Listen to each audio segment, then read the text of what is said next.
আমি বুঝতে পারি না সবাই কেন আমার সাথে হিংসে করে। আমি বুঝতে পারি না সবাই কেন সবসময় আমাকে নিয়েই কথা বলে। আমি বুঝতে পারি না আমি কার এমন ক্ষতি করেছিলাম যে কেউ আমাকে পছন্দই করে না। আমি বুঝতে পারি না আমি যখন কোনো কথা বলি সবাই তখন সেই কথাগুলোর কোনো গুরুত্বই দেয় না। আমি বুঝতে পারি না আমাকে দেখলে সবাই কেন মুচকি হাসি দেয়।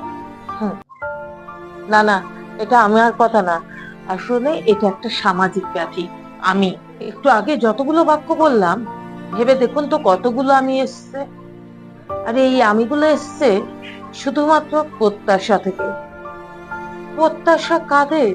অন্যের উপর।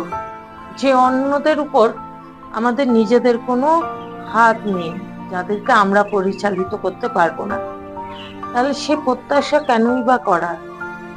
আর কেন নিজেকে সেই রকম মানসিক চাপের মধ্যে ফেলা?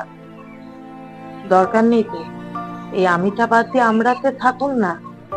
আমরা সবাই আমরা সবাই খারাপ, আমরা সবাই ভালো, আমরা সবাই একে অপরকে বুঝি আবার একে অপরকে বুঝি না, কিন্তু আমরা সবাই আমাদের মতন।